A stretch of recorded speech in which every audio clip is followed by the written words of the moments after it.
وہ دونوں واپسی کے سفر پر تھے۔ کھانا ختم کرتے ہی انہوں نے واپسی کا سفر شروع کیا تھا۔ میری وجہ سے تمہارا آج کا پورا دن ضائع ہو گیا۔ یقیناً تمہاری آج کے دن کے لیے اپنی بہت سی مصروفیات ہوں گی۔ وہ اس کی طرف دیکھ کر بولا۔ اب اس کے درد میں بہت کمی تھی۔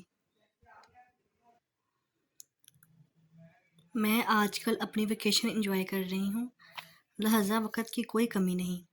اچھا ہوا تمہارے ساتھ آ گئی۔ اس بہانے کئی سال بعد میں نے نیپلز دیکھ لیا۔ میں یہاں آخری بار شاید 6-7 سال پہلے آئی تھی، اور اتنا اس کا ممنون زیر بار اور احسان مند ہو رہا تھا، وہ اتنا ہی یہ ثابت کرنے پر تلی ہوئی تھی کہ اس کے ساتھ آ کر اس نے اس پر کوئی احسان نہیں کیا ہے۔ وہ کہاں جاب کرتی ہے جو آج کل اپنی چھٹیاں انجوائے کر رہی ہے؟ اس نے پوچھا نہیں۔ پھر 2.5 گھنٹے کا سفر طے کیا گیا تھا۔ وہ روما کی حدود میں داخل ہو رہے تھے۔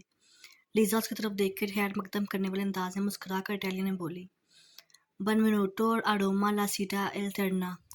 اس کے اٹالین جملے پر مسکرایا تھا۔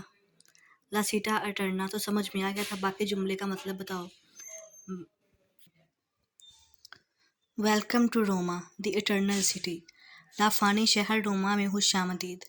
وہ بڑے جذب سے بولی تھی۔ اس نے بغور لیزا کو دیکھا تھا۔ تم اپنے شہر سے بہت پیار کرتی ہو، ہے نا؟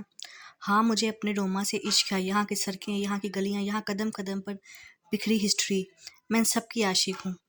حالانکہ تم تو رہتی ہی یہیں ہو۔ یہاں کی ہسٹری، آرٹ ہو یا آرکیٹیکچر، سب کچھ ہر وقت ہی تو تمہارے ارد گرد موجود ہوتا ہے۔ عموماً تو خوبصورت شہروں اور تاریخی جگہوں پر رہنے والے لوگ ان سب کو صبح شام دیکھ کر فور گرانٹیڈ لینے لگتے ہیں۔ وہ اپنے شہر سے اس کی والہانہ محبت محسوس کر کے سنجیدگی سے بولا تھا۔ میں اپنے شہر کی کسی بھی چیز کو فور گرانٹیڈ نہیں لیتی۔ میں روما کی ہسٹری، آرٹ، آرکیٹیکچر، کسی بھی چیز سے بور نہیں ہوتی۔ لیزا نے بولتے بولتے ایک نظر اس کی طرف دیکھا۔ وہ اس وقت اپنی عادت کے مطابق مسکرا نہیں رہی تھی، بلکہ قدرے سنجیدہ تھی۔ پتہ ہے اسکندر، جب کوئی چیز ہم سے چھین جاتی ہے تب ہمیں اس کی زیادہ قدر ہو جاتی ہے۔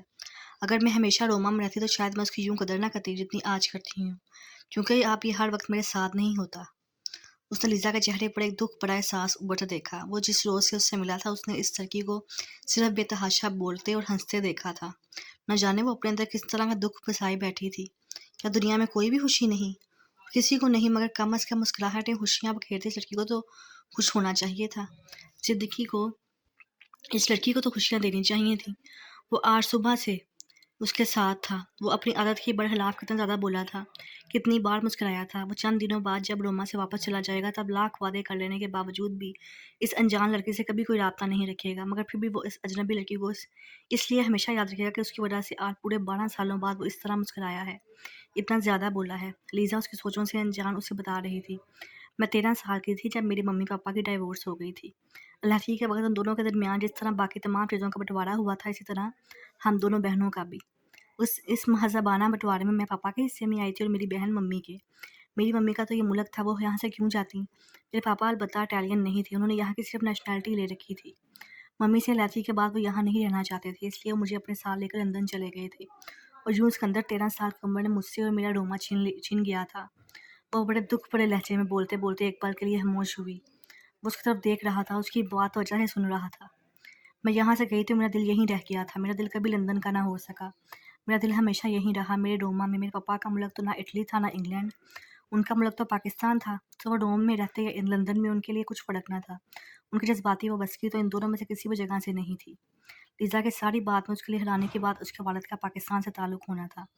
اسے پہلے دن سے لے کر آج تک کبھی ایک پل کے بھی لیزا کے مکمل اٹالین ہونے پر ذرا سا بھی شبہ نہیں ہوا تھا۔ اس نے بے اختیار حیرت سے پوچھا تھا، تمہارے والد پاکستان سے ہیں لیزا؟ لیزا نے اس کی حالت کو حیرت سے دیکھا، پھر جیسے کچھ یاد کر کے اپنے سر پر ہاتھ مار کے بولی، دیکھو ذرا، ہم کتنے دنوں سے مل رہے ہیں مگر ابھی تک ایک دوسرے سے مکمل طور پر اپنا تعارف تک نہیں کروایا ہے۔ بات مکمل کر کے پھر وہ اپنے مخصوص انداز میں مسکرائی، پھر کچھ شرارت بڑے لہجے میں بولی، ویسے ابھی تک تعارف ٹھیک سے نہ ہو پانے کی وجہ یہ بھی رہی کہ تمہیں پرسنل باتیں کرنا پسند نہیں ہیں، سو میں تمہارے تعارف سے محروم رہی، اور تم اتنا روڈ ہو کر ملتے تھے کہ اپنے بارے میں کبھی بھی ڈھنگ سے کچھ بتا نہیں سکی۔ وہ اس کی بدتمیزی سے جتا رہی تھی، اور آج مشکل وقت میں اس کی مدد کر کے اب اتنا حق تو وہ رکھتی تھی کہ اس کی بدتمیزی اور بد اخلاقی کا ذکر کر سکے۔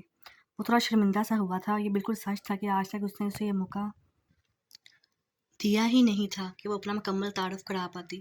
وہ شرمندگی کے حصار سے نکلنے کے لیے سنجیدگی سے بولا، تمہاری شکل و صورت سے لے کر نام تک کسی بھی چیز سے مجھے کبھی یہ نہیں لگا کہ تم اٹالین اور کرسچن نہیں ہو۔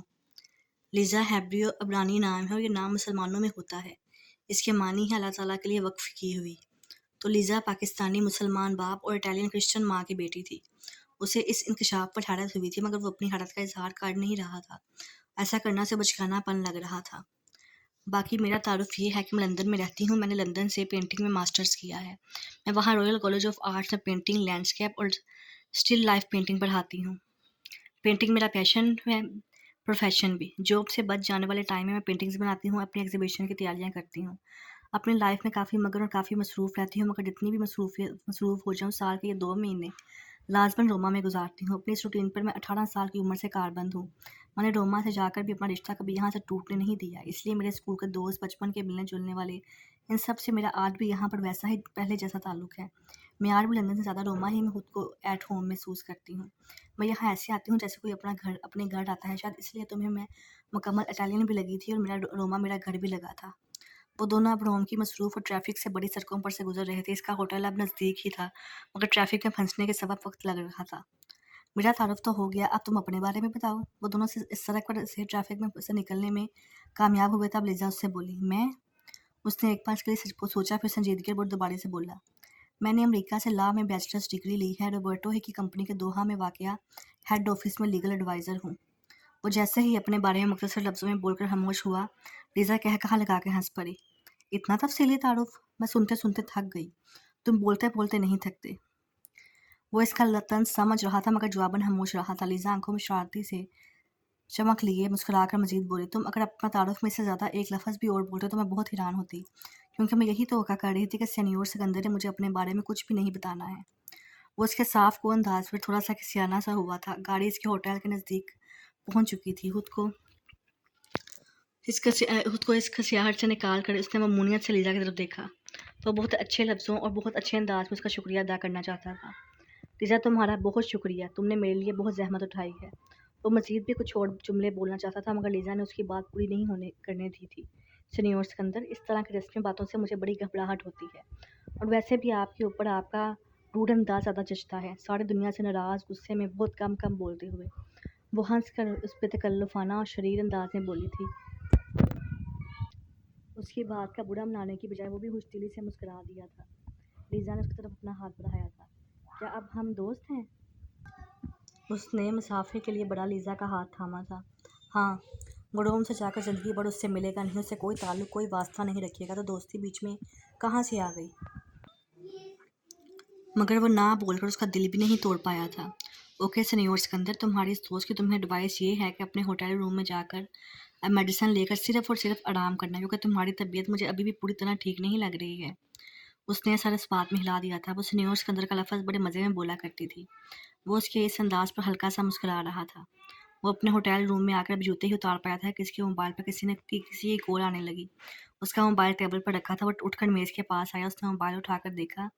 یہ کال آمنہ کی تھی. اس کے چہرے کے سخت سے تاثرات یکدم یکلخت تھی نرمی میں تبدیل ہوئے تھے.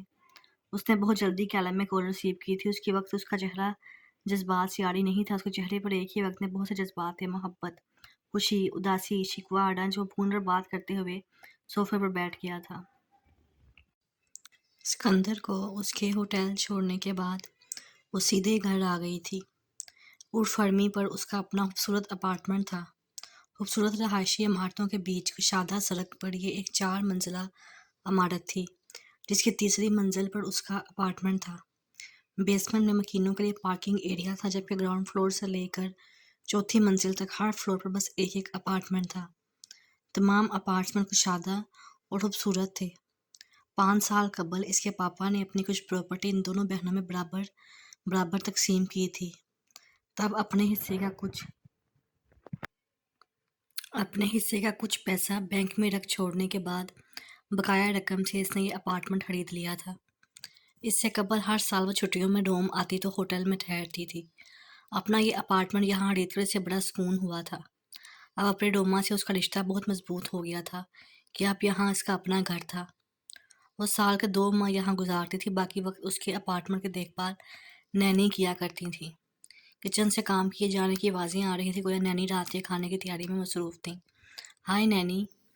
اس نے کچن کے دروازے سے اندر جھانکا. رات بھر کے جاگنے اور دوسرے شہر تک جانے آنے کی تھکن اس کے چہرے سے عیاں تھی مگر مسکراہٹ بدستور اس کے لبوں پر موجود تھی۔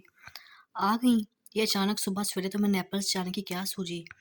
صبح ہر بونگ مچاتی اتنی جلدی میں گئی، مجھے پوچھنے تک کا موقع نہیں دیا کہ اتنی افراتفری میں جا کس کام سے رہی ہو۔ نانی نے گردن گھما کر قدرے فکر مندی سے اسے دیکھا۔ 60 سال کی عمر میں وہ اب بھی چاقو سے بند تھی اور لیزا کو وہ اسی طرح عزیز تھیں جیسے ایک بچے کو اپنی ماں۔ وہ بچپن میں اس کی اور سیم کی آیا تھیں مگر اس نے انہیں کبھی اپنی ملازمہ نہیں سمجھا تھا۔ لمبی کہانی ہے نینی، فریش ہو جاؤں پھر سناتی ہوں۔ وہ مسکرا کر بولی اور چپاک سے کچن کے باہر نکل آئی۔ اس کے اپارٹمنٹ میں 2 bed rooms, kitchen, drawing room اور ڈائننگ روم کے علاوہ اوپر کی منزل پر واقع ایک کمرہ جسے اس نے اپنا اسٹوڈیو بنا رکھا تھا موجود تھا۔ ایک کمرہ اس کا تھا، ایک نینی کا۔